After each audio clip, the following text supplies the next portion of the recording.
네, 3포인트로 오늘장 마무리해 보도록 하겠습니다. 네, 오늘 퍼스트 프라임 리서치의 손여로 팀장입니다. 팀장님, 안녕하세요. 네, 안녕하십니까? 네, 자, 오늘의 포인트 첫 번째 먼저 확인해 보시죠. 3포인트 첫 번째, 엠폭스 팬데믹 경고 진단 키트. WHO에서 또 예상하지 못한 팬데믹이 올 수 있다 이런 경고를 하기도 했었고요. 또 엠폭스 같은 경우는 계속해서 팬데믹 경고가 있던 그런 질병이었는데요. 진단 키트가 크게 움직이고 있네요. 네, 오늘 세 가지 이슈를 준비를 했는데 좀 단기적인 관점으로 접근할 수 있는 섹터는 하나밖에 없고 단기적인 관점으로 접근할 수 있는 섹터를 두 가지를 준비했기 때문에 제가 어떤 투자 포인트로 이 종목들이 오늘 강세를 보이는지 말씀을 드리겠지만 내가 이 이야기를 듣고서 전력 투구를 해서 큰 수익을 내기보다는 여유 자금으로 시장의 하방에 대한 압력을 받았을 때 단기적인 수익을 가져가는 관점을 지켜보자. 이런 관점을 좀 지켜봐주시면 좋을 것 같습니다. 앵커님께서 엠폭스 관련 이야기 해주셨는데 총 세 가지 질병이 심화가 됐습니다. 하나는 엠폭스고, 하나는 그 조류 인플루엔자고, 그다음 나머지 하나는 마르부르크 병이라는 병이 있어요. 그래서 첫 번째로는 엠폭스 팬데믹에 대한 재부각 가능성이 있는데 우리가 보면 엠폭스 관련이 이제 2024년 8월에 공중보건 비상사태가 재선언되면서 강세를 보여줬다는 이력이 있습니다. 그 이후로 두 달 정도 쉬어가다가 이 엠폭스로만 아프리카에서 1,100명이 사망했다는 뉴스가 나오면서 올 진단키트 관련 종목들이 강세를 보였어요. 근데 오늘 진단키트 관련 종목들이 단기적으로 그냥 실적에 대한 개선 기대감이 없었다고 한다면 정말 그냥 지켜만 보자라고 말씀을 드리겠지만 실적 발현 가능성 일부 있는 종목이 확인돼서 좀 말씀을 드리려고 합니다. 일단 두 번째로는 마르부르크라는 병이 있더라고요. 그래서 르완다에서 첫 치료제가 임상된다는 뉴스가 오늘 나왔었는데 지난 9월 27일에 첫 발병 사례가 나왔다고 합니다. 그래서 어떤 진단키트 테스트 사례는 한 5천 건이 진행됐었는데 그중에서 58건의 감염 사례가 확인됐었는데 그중에 13명이 숨지면서 치명률이 88%다. 사망률이 아니고 치명률이기 때문에 사망 가시권까지 가는 확률이 88%라는 좀 대단히 위험한 질병이 좀 부각이 돼가지고 두 번째 모멘텀이 있었고 세 번째로는 2주 전부터 나왔더라고요. 2주 전부터 미국과 그다음 국내에서 군산에서 조류독감이 나오면서 이 조류독감이 확산되면서 진단키트에 대한 수요가 증가할 거다라는 뉴스가 사실 2주 전에 나왔었는데 그때는 진단키트 관련 종목들이 안 움직였습니다. 그래서 총 세 가지 모멘텀인데 첫 번째 이제 엠폭스랑 그다음 마르부르크 병 이 두 가지가 오늘 좀 진단키트 관련 종목에 대해서 수급을 줬다라고 판단하고 있는데 우리가 대장급 종목이라 볼 수 있는 한 종목이 이제 실적 성장 가능성을 줬고 그다음에 저는 정말 생소한 종목인데 세니젠이라는 종목이 또 실적 향상 기대감을 줬더라고요. 그래서 랩지노믹스랑 세니젠을 말씀드릴 거고 우리 시청자분들께서 진단키트 아시는 분도 아시겠지만 뭐 미코바이오메드나 뭐 수젠텍이나 뭐 진매트릭스나 휴마시스 이런 종목들이 있습니다. 이 중에서 뉴스가 나왔던 종목은 미코바이오메드가 있더라고요. 미코바이오메드 같은 경우는 이제 최대 주주가 변경된다는 소식에 오늘 20% 강세 보여주고 있고 랩지노믹스 같은 경우는 미국 IMD라는 이제 진단기업이 있습니다. 이 진단기업을 최종 인수함에 따라서 미국 전역에 진단키트를 납품할 가능성이 있다라고 보고 있고 세니젠이 오늘 가장 먼저 움직였어요. 세니젠이 이 엠폭스를 진단한 키트를 수출을 우리나라에서 허가를 받았다는 소식에 강세를 보여주고 있습니다. 그 다음에 수젠텍이나 진메틱스, 휴마시스, 뭐 오상자 IL, 바디텍메드 이런 종목들은 뉴스를 검색을 해봤을 때는 뉴스가 검색은 안 됩니다. 근데 이제 보면 보통 업황 뉴스 나오잖아요. 제가 말씀드렸던 세 가지 질병 뉴스에다가 앞서 설명드린 세 가지 종목에 대한 뉴스가 나오다 보니까 질병에 대한 확산 속도가 더 커지거나 범위가 넓어질 때는 이와 같은 종목들이 좀 수혜를 입을 수 있을 것 같다. 이런 뉴스가 나오면서 낙수 효과를 입는 모습이고 외국인과 기관의 수급보다는 개인의 매수가 들어오는데 보통 제가 진단키트를 코로나19 발병 당시부터 보면은 외국인과 기관이 잘 매수 안 하거든요. 근데 기관의 매수가 확인됩니다. 근데 기관도 모든 종목에다 매수를 하는 게 아니고 이런 실적 상승에 대한 기대감이 나온 종목에 한해서 기관의 매수가 들어오는 모습입니다. 그래서 안타깝습니다. 과연 이 질병 세 가지 더 확산이 될 거다라고 말씀을 드리고 싶지는 않지만 확산세는 좀 증가되는 모습이고 근데 뭐 우리나라나 일본 같은 선진국에서는 확산이 크게 안 될 거다라고 판단해요. 그래서 이 질병들을 보니까 어떤 호흡기로 감염이 되는 게 아니고 이 피부와의 피부의 접촉. 근데 이 접촉도 약간 비정상적인 접촉. 그다음에 흉터로 인해서 감염 이런 것들도 되기 때문에 확산의 기대는 크지 않을 거다라고 판단하고 있고요. 근데 관련 종목들 중에서는 국내에서는 매출이 안 나오겠지만 수출을 통해서 실적이 나올 수 있는 종목이 있고 기관의 매수가 들어오고 있으니까 오글 구분해서 안전하게 접근해 보는 게 좋을 것 같다. 그렇게 판단해 보도록 하겠습니다. 네. 종목별 이슈 또 흐름 또 이 진단 키트를 이끄는 주요 이슈까지 짚어주셨는데요. 이 가운데서 탑픽을 꼽아보자면 어떤 종목이 있을까요? 네, 제가 관심 있게 보는 종목은 시젠인데 SD 바이오 센서랑 엑세스 바이오도 고민이 됩니다. 그래서 제가 말씀드린 종목들 중에서 뭐 수젠텍이나 진메틱스나 휴마시스 이런 종목들도 참 좋아하지만 시가총액이 1,000억이 안 되는 경우가 있어서 제가 소개를 못 드리고 시가총액이 넘는 1,000억이 넘는 종목들 중에서 사실 연간 실적 기준 흑자를 기록을 하고 있는 기업이 없습니다. 다 적자 중이고요. 그나마 분기 실적이 적자 후 흑자를 넘나드는 종목들 중에서 유보율이 2000% 넘는 종목이 세 종목이에요. 이 세 종목 중에서 기관수 매수 들어오면서 기술적 움직임과 변동성이 가장 가운데 있는 게 저는 시젠이다라고 판단되고 있고요. 이 진단키트 관련 종목들 중에서 가장 시가총액이 크면서 좀 뭐 유럽이라든가 미국에 대한 수출 가능성이 높은 종목은 SD 바이오 센서고 유보율이 가장 높은 종목은 엑세스 바이오입니다. 엑세스 바이오가 유보율이 4만 프로가 넘더라고요. 그래서 나는 이제 이 시즌의 포인트가 뭐냐면 스페인 진단기업 웹펜과 기술 공유 사업을 위한 최종 계약을 체결하고 스페인 법인을 설립하기로 했기 때문에 다양한 해외 판로를 통해서 실적 개선 기대감이 있다라고 판단됩니다. 그래서 매매를 정말 잘하신 분들은 뭐 수젠텍이나 뭐 진메트릭스, 휴마시스 이런 종목이 낫다라고 판단하고 있고요. 저는 좀 안전한 종목이 좋습니다라고 하시는 분들은 SD 바이오 센서나 엑세스 바이오. 저는 성장성과 안정성을 고루 갖췄으면서 사업 다각화에 대한 투자 인사이트를 얻을 수 있는 종목을 원한다라고 하시는 분들은 CGN 유심히 지켜보시면 좋을 것 같습니다. 네, 알겠습니다. 아까 그 WHO에서 경고한 질병은 아닙니다만 올해 여름부터 마이코플라즈마 폐렴 얘기도 많았었는데 우리나라뿐 아니라 일본에서는 이 마이코플라즈마 폐렴이 좀 유행을 하고 있어서 우려가 되고 있네요. 이제 날씨도 비도 오고 추워지는데 건강도 유의하셔야 되겠습니다. 이 진단 키트주들 같은 경우는 뭐 일부는 아닙니다만 일부 종목은 또 장기 이평선 위에서 일단 한 차례 8월에 쫙 올라가고 나서 장기 이평선 위에서 지금 일단 움직이고 있는 모습을 보여주는데요. 또 기술적인 반등, 이런 이슈와 함께 올라가는 부분들 앞으로 챙겨볼만 하겠다라는 점 확인을 해봤고요. 다음 두 번째 포인트입니다. 견고한 미국 소비, 화장품, 섬유, 의복, 백화점. 간밤에 지난달 소매 판매가 예상치보다 조금 좋게 나왔어요. 뭐 아주 강력한 소비는 아닙니다만 그래도 이것 때문에 물가 우려가 나올 정도였죠? 네, 그렇습니다. 오늘 준비한 세 가지 섹터 중에서 매매를 잘 못하신 분들께서는 좀 유심히 보셔야 될 섹터가 이 두 번째 섹터가 아닌가 판단됩니다.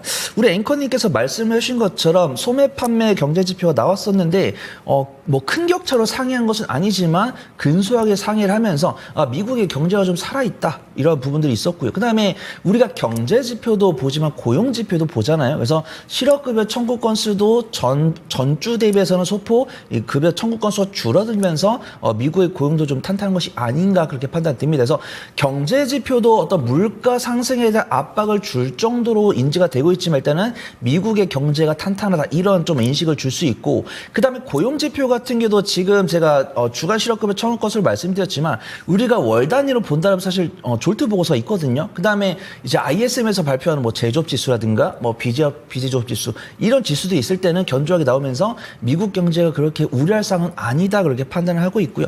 중국에서도 추가적인 경기 부양 의지를 내놨습니다. 어제 같은 경우도 유럽 중앙은행 같은 경우는 기준금리를 또 인하했고 그렇습니다. 중국 같은 경우 이제 21일에 기준금리 인하를 결정을 하는데 선제적으로 우리는 인하를 할 것이다. 선전포고를 했어요. 그 다음에 중국에서도 이제 지급준비율과 기준금리를 인하하면서도 경제학자들이 중국의 경기가 얼마나 회복이 되고 있는지를 봤는데 목표치는 회복을 못할 것 같습니다. 중국에서 목표치를 5% 잡았죠.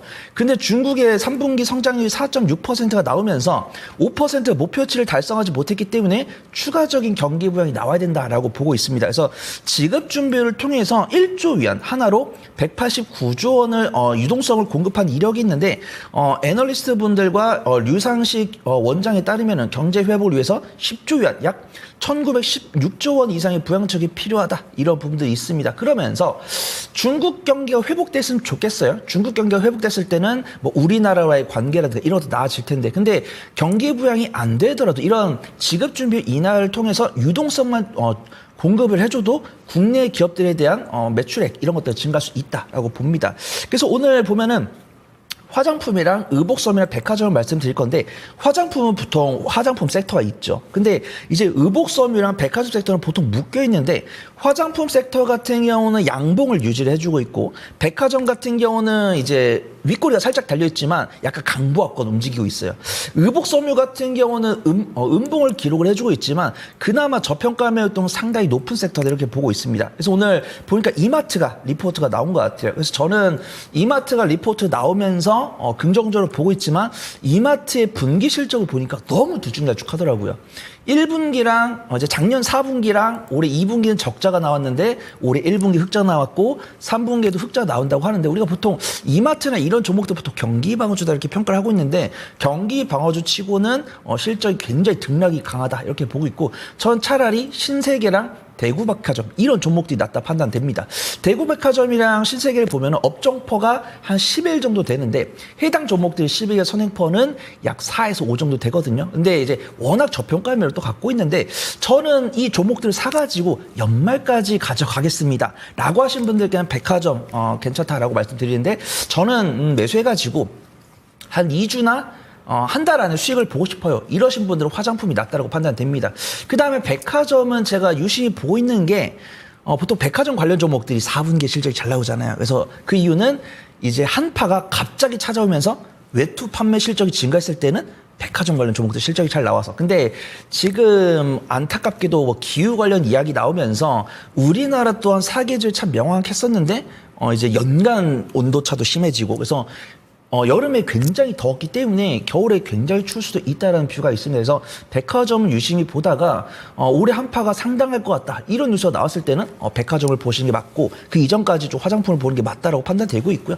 저는 오늘 종목들을 보니까 이 ODM 기업도 미국향 ODM이 있고 중국향 ODM이 있는데 저는 오늘 수급은 중국향이 좋습니다. 그래서 저는 안전한 화장품 쪽을 원합니다라고 하신 분들은 미국향 ODM 쪽 보시면 좋을 것 같고 저는 조금 다이나믹한 수익을 원합니다라고 하신 분들은 중국향 ODM을 보시는 게 좋을 것 같다. 그렇게 말씀을 드리도록 하겠습니다. 네, 중국향 OEM, ODM 같은 경우는 코스맥스 말씀이시죠? 코스맥스는 한국콜마 이쪽 네. 보고 있고 미국향은 뭐 코스메카 코리아 이런 쪽 보고 있습니다. 네, 알겠습니다. 이 가운데서 탑픽을 꼽아주신다면 어떤 종목을 보실까요? 근데 오늘 현대 바이오랜드가 굉장히 좀 수급이 좋은 모습이고 실적 개선세가 나와가지고 제 눈에 띄었습니다. 이 현대 바이오랜드 같은 경우 뭐 미국이나 중국 이제 약간 중국향 매출이 높습니다. 미국보다는 중국향 매출이 높은 편이고 이 현대 바이오랜드 같은 경우는 천연물을 이용한 의약품, 화장품, 기능성 식품을 만들고 있는데 최대 주주가 현대 퓨처넷이기 때문에 현대 계열사가 맞다 이렇게 보고 있고요. 지금 보면 현대 바이오랜드가 올해 1분기 흑자전을 한 다음에 2분기도 흑자 기준 유지가 되면서 화장품 관련 종목답게 실적 개선세가 보여졌다 이렇게 보고 있고요. 뉴스가 두 가지가 있더라고요. 이 지주사 요건 해소를 위해서 이 현대 바이오랜드에 대한 지분 매입 가능성이 있다 이렇게 보고 있고 현대 백화점 그룹이기 때문에 현대 백화점 그룹이 헬스케어 사업을 확장을 시도한다고 했을 때 그 낙수 효과는 현대 바이오랜드가 입을 수밖에 없다라는 평가를 갖고 있고 오늘 수급 동향 보더라도 이 어려운 장세 속에서도 외국인과 기관의 쌍끌이 순매수가 들어오고 있기 때문에 현대 바이오랜드 유심히 보시면 좋을 것 같습니다. 네, 알겠습니다. 기간별로 이 소비재 섹터 세부적으로 전략 드렸고요. 그리고 현대바이오랜드 수급 눈에 띄고 있습니다. 마지막 세 번째 포인트는 흑백 요리사가 구한 넷플릭스. 밤사이에 장 마감 이후에 넷플릭스 실적 3분기 그 신규 가입자가 예상보다 크게 늘었죠. 네, 그렇습니다. 저는 이 컨텐츠 관련 이야기를 할 때 약간 좀 메타버스랑 좀 많이 비교를 합니다. 그래서 전방 기업의 추이가 이 아랫단에 있는 기업들에 대한 주가 변동성을 좀 야기한다 그렇게 보고 있고요. 안타깝게도 결론은 정해져 있습니다. 넷플릭스가 아무리 흥행을 하더라도 국내에서 수혜를 보는 종목들은 제한이 되어 있고 그 실적 개선 폭도 제한이 되어 있으니까 매매 관점으로 보는 게 맞다라고 보고 있습니다. 넷플릭스가 정말 조용히 우상향세를 보여주고 있더라고요. 그래서 우리가 뭐 TSMC나 엔비디아나 반도체, 이차전지, 전력 설비에 관심을 두는 동안에도 넷플릭스 같은 경우는 점진적으로 우상향세를 보여주고 있습니다. 그래서 지금 이 넷플릭스 가입자에 대한 뉴스는 한 월 단위로는 꾸준히 보게 돼요. 근데 뭐 말씀드릴 시간이 없다 보니까 말씀 안 드렸었는데 이 넷플릭스가 실적을 발표하면서 시장 기대치를 상회하는 실적을 발표했다라는 뉴스가 나왔습니다. 그 다음에 이 흑백 요리사도 굉장히 인기가 많다라고 해요. 그래서 저도 이제 막 보기 시작했는데 저는 이런 거 약간 좀 리얼리티 프로그램 좋아하고 이제 친구들한테도 물어보면은 재밌게 봤다라고 하고 조금 좀 지루했다 이렇게 좀 다양하게 의견이 갈리고 있지만 미국 이제 비영어권 영상에서는 탑급을 달리고 있기 때문에 이에 따른 약수 효과가 있을 것이다 이렇게 보고 있습니다. 그 다음에 이제 흑백 요리사에 출연했던 인물들에 대한 관심도도 증가를 하고 있고 이 흑백 요리사에서 요리되었던 요리들이 이 패키지로 개발이 돼서 판매가 되고 있기 때문에 유통 관련 종목들에 대한 실적 향상을 좀 기대해 볼 수 있는 것은 맞는데요. 이런 것들이 국내에서 유통이 되고 있기 때문에 괄목한 실적이 나올지는 조금 지켜봐야 될 것 같습니다. 그나마 이 컨텐츠 관련 종목들에 대한 투심은 좀 지속이 되지 않을까 그렇게 판단되고 있는데 일단 흑백 요리사가 비영어권 예능에서 시청률 1등을 기록을 하고 있고요. 이에 더불어서 2탄 제작을 할 예정이다라고 합니다. 그 다음에 오징어 게임 2가 곧 방영이 되고 있고 이런 흥행 덕분에 넷플릭스 입장에서는 컨텐츠 제작을 우리나라에 맡기겠다 이렇게 흔쾌히 좀 여력을 좀 내비친 뉴스들이 많이 나오고 있고 이 흑백 요리사 덕분에 사라졌던 프로그램까지도 재방영이 될 정도로 좀 인기가 있다라고 판단하는데 안타깝게도 우리가 늘 넷플릭스 관련주라고 찾아보셨지만 제가 3년에서 4년 동안 이제 넷플릭스 관련 종목들이 가장 제가 기억났던 게 코로나19 때거든요. 코로나19 우리가 외출 안 하다 보니까 영상 시청을 많이 하다 보니까 이제 뭐 가입자 수가 증가해서 넷플릭스가 뭐 실적이 잘 나왔다 이런 뉴스 있었죠. 근데 국내 수혜주는 없었습니다. 그 다음에 러우 사태가 발생하면서 러시아 시청주들이 대거 넷플릭스를 끊으면서 정말 넷플릭스가 우울했던 시기가 있었고 그 다음 이런 것들이 선반영되면서 결국 이제 넷플릭스가 현 위치까지 왔지만 넷플릭스 관련 수혜주는 찾기 어렵다라고 보고 있고요. 그나마 넷플릭스에 대한 실적과 그 다음에 오늘 종가까지도 좋은 모습 보여주고 있기 때문에 이 넷플릭스의 흥행 여부에 따라서 낙수 효과 얻을 수 있다라고 투자 인사이트가 있는 종목에 한해서 매매 관점을 보는 게 좋다 그렇게 판단해 보도록 하겠습니다. 네. 자, 그러면 오늘 그 넷플릭스 효과로 일부 움직였다가 뭐 뉴 등등 종목들이 차익 실현 매물을 좀 많이 소화하면서 윗꼬리를 다는 모습이었는데요.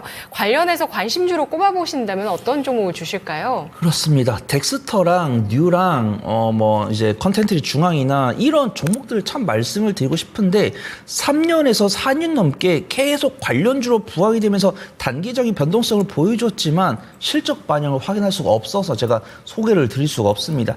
그 중에서도 견조한 실적을 보여주는 종목은 CJ ENM과 스튜디오 드래곤이라고 보는데 그나마 스튜디오 드래곤이 CJ ENM보다 일간 변동성이 크다라고 보고 있고 더본코리아는 비상장 기업인데 비상장 기업을 보통 소개하시는 전문가분들이 많이 안 계시더라고요. 그래서 더본코리아를 매수를 할 수는 없겠지만 지금 기관 수요 예측하고 있습니다. 기관 수요 예측해가지고 이제 일반 청약 들어갈 때 이제 보증금을 걸고 청약은 해볼 만하다 그렇게 보고 있고요. 현재 상장된 기업 중에서는 스튜디오 드래곤 보시면 좋을 것 같습니다. 우리가 알고 있는 컨텐츠 관련 종목들 중에서 유일하게 연간 실적 기준은 흑자를 유지를 하고 있고요.